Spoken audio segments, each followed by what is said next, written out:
ఈ వ్యక్తి తన సొంత సూపర్ రైఫిల్ను తయారు చేశాడు. దాన్ని టెస్ట్ చేసినప్పుడు బుల్లెట్ తగిలిన తర్వాత కూడా మట్టి వెనక నుండి తెల్లని పొగ బయటకు వస్తోంది. దీనిలో కొందరు సమీపంలోకి వెళ్లి చూశారు.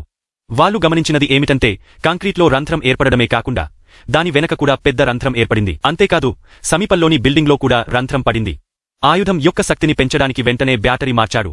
ఆ తర్వాత తన సహచరుడితో కెమెరా సెట్ చేసి మొత్తం టెస్టింగ్ను రికార్డ్ చేయమన్నాడు.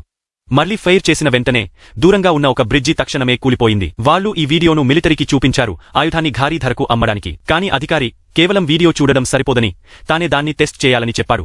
అధికారి చూసినప్పుడు ఆ వ్యక్తి బ్యాగ్ నుండి బొమ్మలాంటి తుపాకీ తీసినప్పుడు నవ్వారు. కాని మార్క్ ప్రశాంతంగా ఉన్నాడు. అతను నేరుగా ట్యాంక్పై ట్రిగ్గర్ నొక్కాడు. తదుపరి క్షణంలో భారీ పేలుడు జరిగింది. ట్యాంక్ ముక్కలై ఎగిరిపోయింది. అధికారి చాలా సంతోషించాడు. అతను మాట్లాడలేకపోయాడు. వెంటనే ఆయుధం ధర ఎంత అని అడిగాడు. మార్క్ 100 మిలియన్లు అన్నాడు. అధికారి ఆలోచించకుండా ఒప్పందం కుదుర్చుకున్నాడు. మరుసటి రోజు మధ్యాహ్నం నాటికి డబ్బు వస్తుందని చెప్పాడు. కాని మార్కు తెలియదు. అతను అక్కడ నుండి వెళ్లగానే అధికారి అతని గురించి పూర్తి విచారణ మొదలుపెట్టాడు. మరుసటి రోజు ఒప్పంద సమయం వచ్చింది.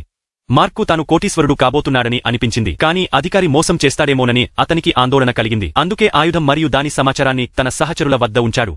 ఒప్పంద స్థలానికి చేరుకున్నప్పుడు అధికారి వద్ద డబ్బు లేదని, ఆయుధాన్ని లాక్కోవడానికి తన బృందాన్ని తీసుకొచ్చాడని తెలిసింది. మార్క్ పారిపోయేందుకు సిద్ధమవుతుండగా అధికారి అతని కుటుంబాన్ని కూడా కిడ్నాప్ చేశాడని తెలిసింది. ఇప్పుడు మార్కు వేరే మార్గం లేదు. అతను తన సహచరులకు ఫోన్ చేసి ఆయుధాన్ని అధికారికి అప్పగించాడు. అధికారి అన్నీ సరిగా ఉన్నాయని నిర్ధారించుకుని మార్క్ మరియు అతని కుటుంబాన్ని విడిచిపెట్టారు. మార్క్ మరియు అతని సహచరులు ఒక ఎత్తైన బిల్డింగ్ మీదకు చేరుకుని అక్కడ నుండి అధికారి కారును ట్రాక్ చేశారు. ఎందుకంటే మార్క్ ఆయుధంపై ఇప్పటికే ట్రాకర్ పెట్టారు.